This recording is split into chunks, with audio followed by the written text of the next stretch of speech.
நடிகனுக்கும் தலைவனுக்கும் வித்தியாசம் தரதாத தருதல கூட்டமே. கொஞ்சம் அங்கே பாரு கண்ணா.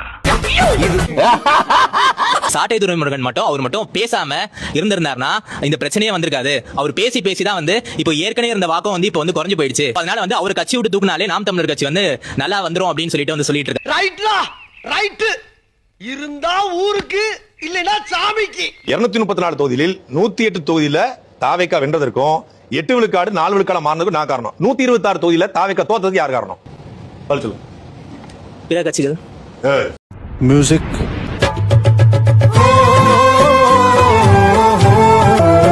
ஜெயிச்சதுக்கு மட்டும் நான் காரணம், தோத்ததுக்கு நான் காரணம் இல்லையா? நாம் தமிழர் கட்சி 8 விழுக்காடு 4 விழுக்காடு மாறினதுக்கு நான் காரணம் சொல்றீங்களா? நான் 2010ல இருந்து இருக்கேன். இந்த 8 விழுக்காடு மாறினதுக்கு யார் காரணம்? அப்போ சீமானவர். காலையில என்ன விளையாட்டு காட்டுறாங்க, எப்படி எல்லாம் சோதிக்கிறாங்க, பொழுது விடிய விட மாட்டேங்கிறாங்களே ஐயா. நான் ஒருத்தன் பேசி விஜய் ஜெயிச்சாரு, நான் எவ்வளவு பெரிய ஆளு? எந்த பால் போட்டாலும் கோல் போட்டுறானே. என்ன சொல்றாரு உங்காலே அப்படின்னு என்ன சும்மா காமெடியா கேக்குறாரு. இல்லைன்னா அலைன்ஸ் கூப்பிடுறாங்க அப்படின்னு if you give 2 hours I will convince him அப்படின்னாப்ல. 15 வருஷமா கூட இருக்கும், எங்களாலே மாத்த முடியல, நீங்க மாத்திரல அப்படின்னு சொல்லி காமெடியா சொன்னேன். அப்ப முயற்சி பண்ணாங்க, திமுக முயற்சி பண்ணாங்க, அதிமுக முயற்சி பண்ணாங்க, பிஜேபி முயற்சி பண்ணாங்க. அமெரிக்காவில மைக்கேல் ஜாக்சன் கூப்பிட்டாகோ, ஜப்பான்ல ஜாக்கி சான் கூப்பிட்டாகோ, என்னடி கலர் கலரா ரீலா முன்னாடி எப்படி எல்லாம் மக்கள் கூட பழகி இருக்காருன்னு ஒரு சின்ன குறும்படம் பாப்போமா? ஒரு சின்ன குறும்படத்தை உங்களுக்கு போட்டு காட்ட வேண்டிய பிளே.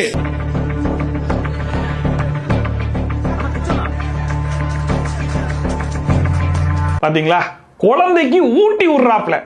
சூப்பர்பா, நீ இந்த மாதிரி பேசுன பாத்தையாலப்பா. ஆனா ஊட்டி விட்டுட்டு என்ன பண்ணாரு தெரியுமா? குழந்தைக்கு ஊட்டி விட்டதுக்கே கையை கழுவுறாரா?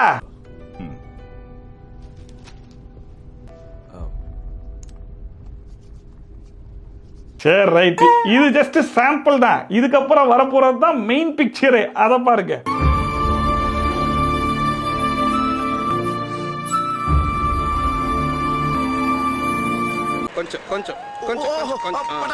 இப்ப செத்தோம்னா நமக்கு சொர்க்கமா நரகமாடா?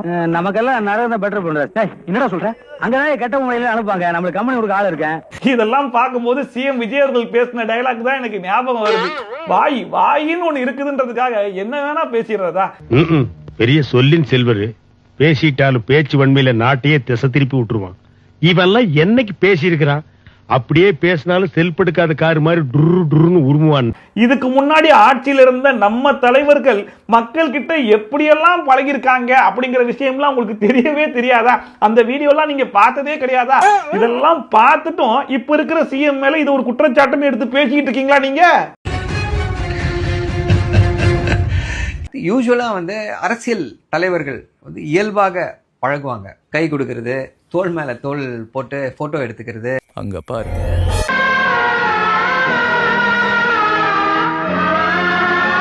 இதுல வேற வாய வச்சுட்டு சும்மா இருக்காம எனக்கு சட்டமன்றத்துல குதிரை பேரம் அப்படின்னு சொல்லி ஆரம்பிச்சு விட்டாரோ. அன்னையிலிருந்து இன்னைக்கு வரைக்கும் குதிரை பேர வழக்குல ஒவ்வொருத்தரா அரெஸ்ட் ஆயிட்டே தான் இருக்காங்க.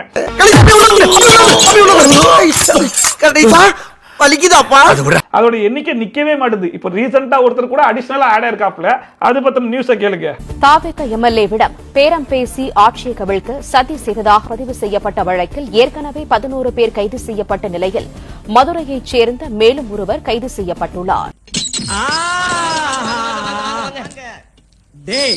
இது என்ன விஜயா சேஸ்மகால் கல்யாண மண்டபமா இப்படி வாங்க வாங்கன்னு வரவேற்பு கொடுக்குறீங்க? லாக்கப் இருந்துட்டெல்லாம் இப்படி வரவேற்காதீங்கடா. சோ குதிரை பேர வழக்குடைய தற்போதைய நிலவரப்படி கைது எண்ணிக்கை அப்படிங்கிறது 12 தொற்றுக்கு. போற போக்க பார்த்தா இந்த 118 சொல்லுவாங்க பாத்தீங்களா மெஜாரிட்டி, அதை இதுல வாங்கிடுவாங்க போல இருக்கே. விட்டு படத்துல வர மாதிரி பாத்ரூம்ல இருந்து ஒவ்வொருத்தரா வந்துகிட்டு இருக்கீங்களே. சரி ஓகே, இது ஒரு பக்கம். அப்படின்னா இன்னொரு பக்கம் இந்த அனிதா ராதாகிருஷ்ணன் ஐயா, அவர் இதுக்கு முன்னாடியே வந்து சிஎம் ஒர்க்குள்ள ஒருமையில பேசி அரெஸ்ட் எல்லாம் பண்ணி அப்புறம் பெயில்ல வெளியே வந்தார், ஞாபகம் இருக்கா? ஐயோ நம்ம மைண்ட் அங்க போகுது.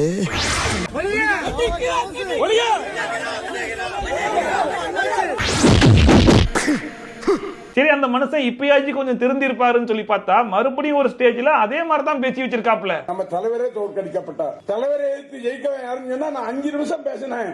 பரோட்டாவை கொத்து பரோட்டா ஆகிட்டேன்னு சொல்றாங்க. யாரு சொல்றா? நீதான்டா அந்த குரங்கு. நானா? சாயங்காலம் 6 மணிக்கு போனா அடுத்த நாள் காலையில 10 மணிக்கு எடுப்போம். அவனுக்கு என்ன நடக்கிறதுன்னே தெரியாது தமிழகத்துல. பாத்தீங்களா, நல்ல மாட்டுக்கு ஒரு சூடு அப்படிங்கிற ஒரு பழமொழி இருக்கு இல்லையா, அதெல்லாம் எங்களுக்கு தெரியாதுப்பா அப்படிங்கிற மாதிரி நாகரிக அரசியல்னா நாங்க தான் அப்படின்னு சொல்லிட்டு ஸ்டேஜ் போட்டு அநாகரிகமா பேசிட்டு இருப்பாங்க. அதே ஸ்டேஜ்ல இன்னொரு காமெடி கூட பண்ணிருந்தாப்ல, அதையும் கேளுங்க. எல்லா இடைத்தேர்தலும் நம்ம தளபதி ஸ்டாலின் அவர்கள் யாரை ஆதரிக்கிறாரோ அவர்தான் வெற்றி பெறுவார் என்ற வரலாறை உருவாக்க போகின்றோம். அட போப்பா, இன்னும் நீ பைத்தியக்காரனவே நினைச்சிருக்கிற நீ. எப்படி சிரிக்காம இந்த மாதிரி நகைச்சுவை எல்லாம் பண்றாங்கன்னு ஒண்ணும் புரியலையே. சட்டமன்ற தேர்தலில் குளத்தூர் தொகுதியில எம்எல்ஏவா கூட ஜெயிக்க முடியாத ஒருத்தர் இடைத்தேர்தலில் யாருக்கெல்லாம் சப்போர்ட் பண்றாரோ அவங்க எல்லாரும் ஜெயிச்சு எம்எல்ஏ ஆயிடுவாங்களா? ஏண்டா கனவா இருந்தாலும் ஒரு நியாயம் வேணாமாடா?